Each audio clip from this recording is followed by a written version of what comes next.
Muy bien, continuando, ahora sí, cerrando el tema de los poderes, entramos en el Poder Judicial. Quizá uno de los menos conocidos o los que menos se logra hablar por muchos motivos. Quizá el desinterés de la población, la pérdida de fe en el sistema, la corrupción que la conocemos a leguas. Pero no por eso podemos dejar de entender por qué es importante la justicia, como sistema al menos. Hacerlo por nuestra cuenta nunca ha sido la solución. Ya hemos tenido historias muy complicadas y muy pecaminosas y muy oscuras sobre intentar tomar la justicia por nuestras manos. Han habido muertes. A veces uno quisiera, ¿no?, tomarse una capa y decidir hacerlo por su cuenta, pero no es la solución más acertada que digamos, menos en sociedades como la nuestra que tiene tantos problemas mentales. Entonces el Poder Judicial existe, está ahí. Que yo diga que todos son corruptos sería un radicalismo, tampoco puedo pensar de esa manera. El sistema está dañado, eso es obvio, pero no por eso debo eliminar todo el sistema. Tiene una finalidad que todos debemos conocerla sí o sí. Su finalidad, según la teoría, es que ésta debe administrar la justicia. Pero eso ya hay una variable, que la administra dependiendo del sector, área, en este caso vamos a llamarle fuero que le compete. Esta administra dependiendo del tipo de juez designado, un juez penal, tema penal, un juez civil, tema civil, y así cada uno de ellos en su propia función. Así lo vamos a llamar competencias. Entonces diremos que el Poder Judicial administra justicia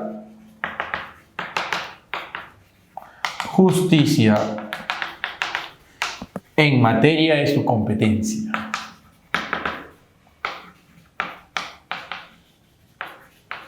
Competencia. Tiene principios. Acá sí nos agarramos bien. Porque estos principios son la base del sistema judicial. Son la causa por la cual un proceso puede ser declarado nulo o inválido, o se reabre o se reescribe un proceso judicial o termine como causa juzgada. Aquí parte todo. Uno se llama tutela. ¿Qué quiere decir esto? Que solo el Poder Judicial puede y debe administrar la justicia. Solo un juez puede dictaminar la culpabilidad o inocencia de las personas. No el sistema de las redes sociales, no los colectivos digitales, no la prensa, ni la radio, ni el hashtag. No, solo un juez puede dictaminar, que nos guste o no el fallo. Es otra bronca, es otra pelea, pero ya hablan los jueces. Entonces diremos aquí que solo este poder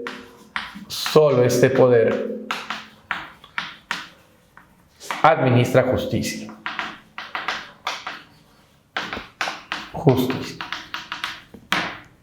Luego está la observancia. No se refiere a que debas de mirar. Observar también significa obedecer, cumplir tal cosa. Cuando se refiere a eso, quiere decir que todo fallo judicial tiene que acatarse sí o sí, tiene que ser cumplido mediante la ley. Para eso el juez dispone también de la fuerza policial.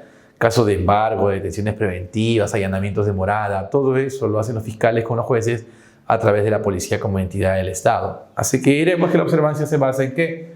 En que los fallos judiciales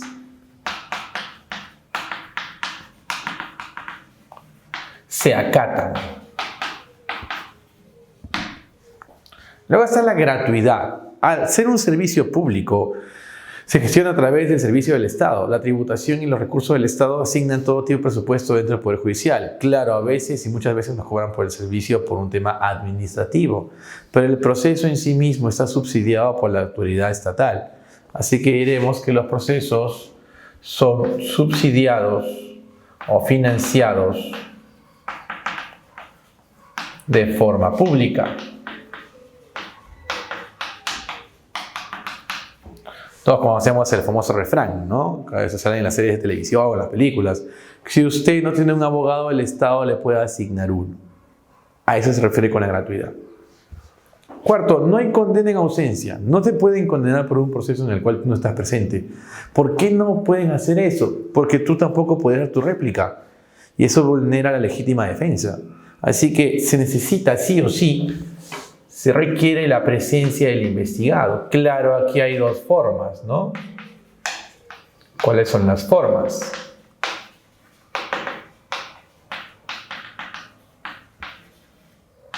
Forma número 1, se encuentra presente de forma física, está ahí, en el tribunal o en el juzgado. Forma número 2, con una videoconferencia. Quizá ya está preso en un penal como la Diroes, o un penal como Ancon 2, o Piedras Gordas y todos ellos. Se puede hacer de manera digital, virtual o de manera física directa. La cuestión es que pueda dar su testimonio. Porque si no puede hablar, se vulnera otro principio, el principio del debido proceso. Lo he puesto entre comillas porque este caso abarca muchos principios. La legítima defensa, las generales de ley, la identificación con el abogado, el domicilio fiscal del inculpado, todos esos elementos son parte del debido proceso. En caso que se incumple este debido proceso, este inculpado podría apelar un habeas corpus, porque vulneran su libertad individual. Entonces iremos aquí, se respetan los mecanismos de la libertad, como cuáles: nadie es culpable hasta que se determine lo contrario. Toda persona es inocente.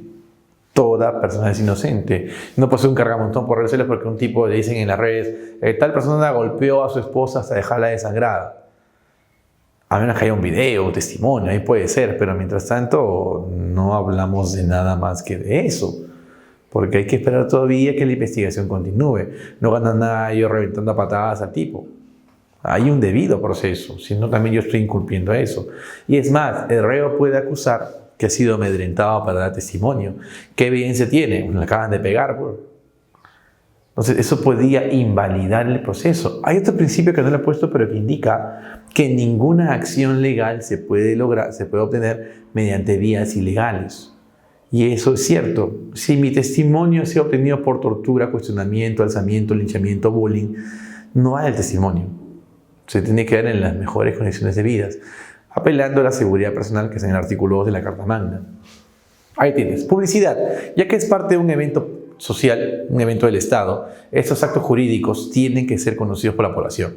Acá hay un pero, dos de hecho. Primer pero, no puedo ventilar procesos de la intimidad personal. Ya hemos hablado sobre eso. Y segundo, no puedo ventilar temas que contravienen la seguridad nacional, armamento, bases militares, secreto de Estado. Así que generalmente todo proceso debe ser conocido. Todo proceso debe ser conocido.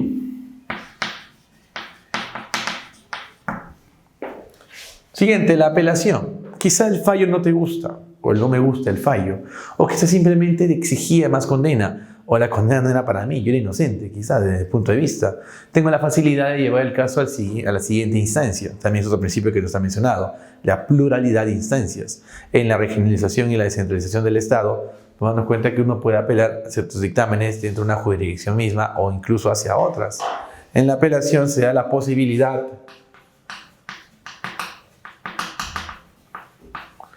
de revisar los fallos.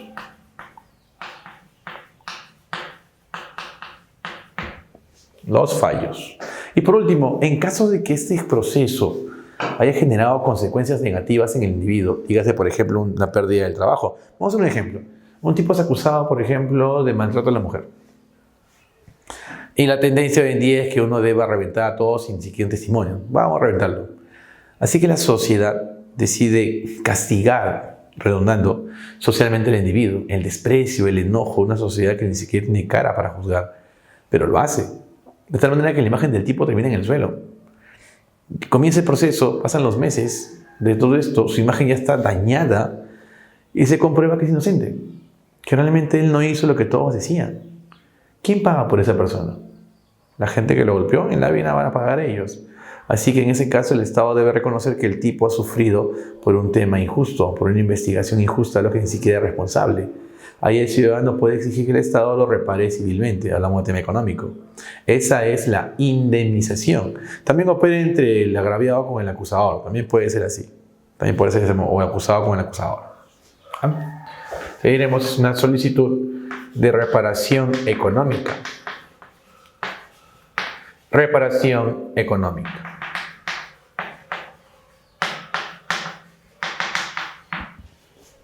Luego están los fueros. ¿Qué es un fuero? Es un área específica, una competencia específica dentro de la administración de la justicia. Llámalo de una manera, aunque no es el término correcto, la competencia exacta o la especialidad exacta del juez o tribunal a cargo. ¿Qué es el fuero civil? Es el que está conectado a todo tipo de vínculo humano normal, una relación humana estable. La familia, la empresa, la actividad contractual, todos esos elementos forman parte del fuero civil. Acá primero los dos acá son genéricos. Colocaré aquí, por ejemplo, la familia, el divorcio, los contratos, las empresas. Luego está el fuero penal. Acá sí hablamos de un ente que ha generado daño a nivel social, individuos, empresas o personas. Por ejemplo, tenemos aquí el secuestro, el acoso, el bullying, la agresión en todas sus formas, incluida la sexual, terrorismo, narcotráfico, sicariato y todo lo conocido en la ciudad o en una parte del país. Detalles. Hace algunos años, el fuero civil decidió separar o generar dos especialidades más. ¿Por qué hizo ese cambio? Por la gran cantidad de denuncias que hay. La gran cantidad de investigaciones genera que el pobre fuero civil no pueda con todo. Así que especializó a sus jueces civiles en dos ramas. La rama laboral, que verá temas, por ejemplo, el despido arbitrario. Despido arbitrario. La negociación colectiva. Quizá hay un fallo extrajudicial que no se ha cumplido.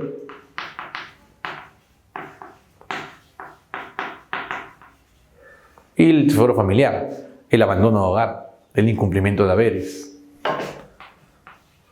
El abandono. El incumplimiento de haberes.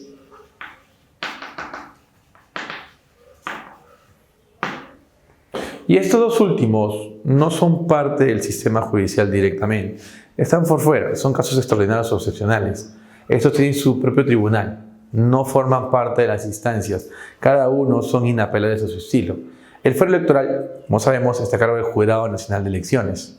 Así que, ¿qué cosa va a revisar? Impugnaciones, tachas, revisiones, despojo de la credencial, retiro de la credencial de los candidatos, credencial, impugnación de votos, primero por la OMP. Y en el caso militar, ¿qué vamos a encontrar? Todo tipo de acción en la cual no se ha cumplido la ley dentro de los cuarteles militares, y eso incluye la fuerza policial. Aquí también está la PNP. La deserción, la omisión de funciones,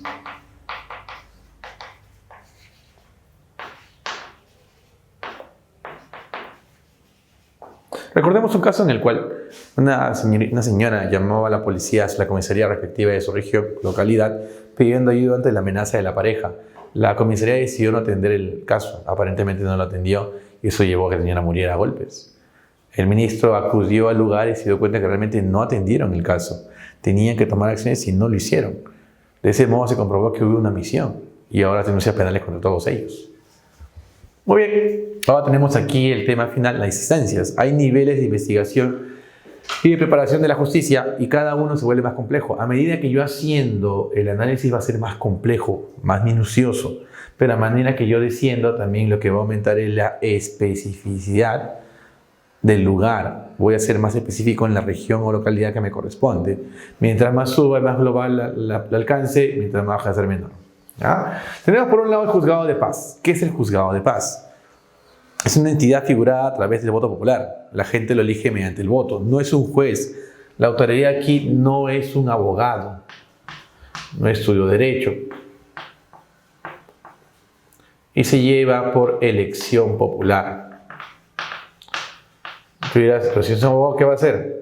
Obviamente que no es ningún tema penal, no está en la rama de hacer temas penales.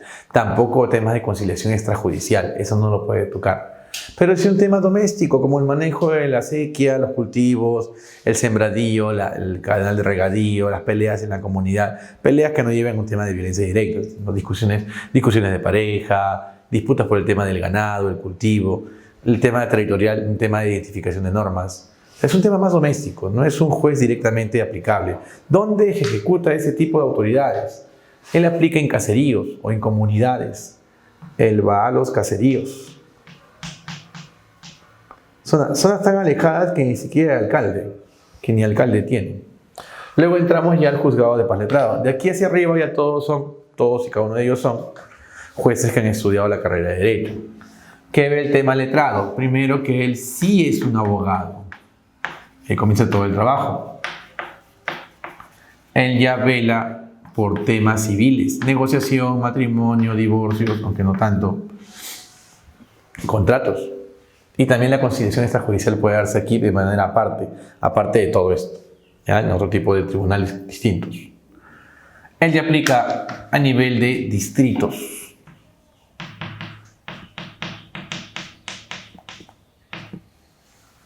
Entramos a otro nivel, el juzgado mixto.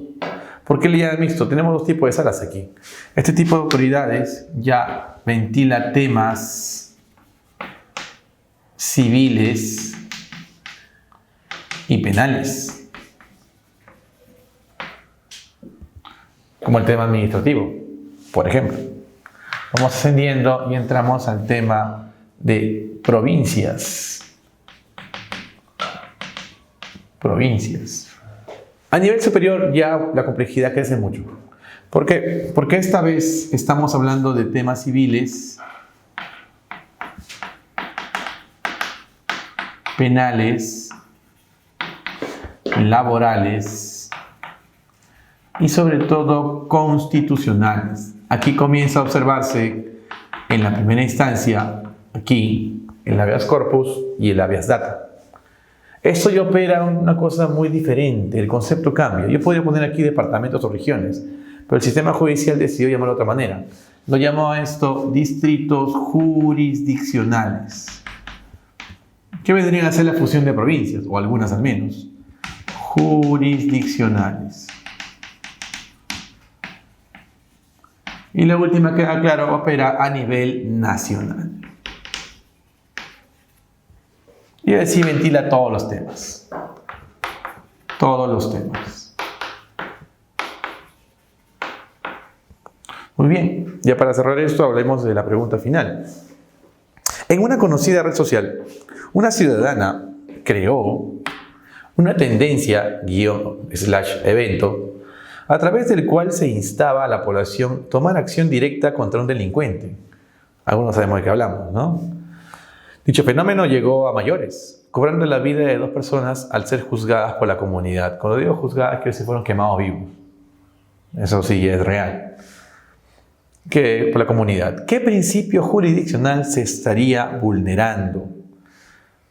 Vamos por ese lado. Cuando una persona trata de impulsar un movimiento, uno entiende, hay libertad de opinión y expresión, todos tenemos. Pero siempre debemos tener cuidado de que todas las personas no lo tomarán igual. Uno debe asumir responsabilidades al menos éticas de los contenidos que se viertan en las redes sociales, en canales como YouTube o Instagram o Facebook y todos ellos, porque puedes influenciar movimientos ya de corte ilegal, de corte tendencioso y violento. Entonces, este tipo de hashtag que se hicieron hace ya casi 4 años tuvieron problemas graves. Mucha gente era golpeada, ni siquiera en la parte de los criminales, solamente porque vestían así, pasaban por ahí y eran torturados. No entiende que se siente impotente ante la delincuencia, pero tampoco da salida que liberes toda tu rabia contra las calles. Pues estás asumiendo de que toda la gente en el país es gente sana, no tiene problemas, por ejemplo, la tensión, la ansiedad, el estrés. Eso que no hablamos del tema de las psicopatías, por ejemplo. Esquizofrenia, paranoia, o tiene temas depresivos, ansiedad. La gente violenta usualmente tiene problemas. Claro que también necesitan ayuda, ¿no? Pero si en vez de ayuda los sales a ser más violentos, entonces no solucionas el problema, creas más problemas. Y sobre todo en el tema legal. No somos nadie para tomar la justicia en nuestras manos. Si bien la Carta Magna dice que la justicia Perú emana, la acción pública de los jueces y la administración del Estado a nivel de justicia emana del pueblo, no quiere decir que tú y yo lo hagamos. No involucra lo mismo. Está diciendo de que hay una autoridad que sí, con todas sus falencias, uno debe de respetar. Entonces, aquí un principio se ha vulnerado. Ahora, ¿cuál será? Apelación. No lo creo. No hablamos ni siquiera de procesos. Si se dan cuenta, de frente le han chancado al pochico o han matado gente de frente. Indemnización. Te repito, aún no ha habido ningún proceso, no hay ningún sometimiento de juicio, no hay ninguna condena, ni siquiera denuncia. Ni siquiera ha llegado al tema de la denuncia, ni a la policía ha llegado. Va de frente. Publicidad, ¿debe ser público? ¿Puedes a una persona detener? Según la ley de registro civil, sí. Hay un registro civil, te puedes arrestar civilmente, pero en caso de flagrancia, cuando ves el crimen en el momento. ¿Y puedo hacerlo público? Sí, pero te estás exponiendo a que quizás no sea la persona culpable, ¿eh? Y eso es calumnia y difamación. Te puede ir y peor. Sin contar que si es un criminal, hay represalias, ¿no? Cuarto y último, tutela. Sí, es tutela porque en este caso estamos incidiendo que solo el Poder Judicial puede administrar el servicio, dejándolo clave simplemente en la ley. Y ahí lo tenemos. Ahí queda claro que el Estado y la población sobre todo reconoce el Poder Judicial y admite que éste es responsable de sus acciones. Y no todo puede ser simplemente la voluntad de la población. Bien, así cerramos el tema de hoy día. Espero que les haya gustado. Que tengan todos buenas noches.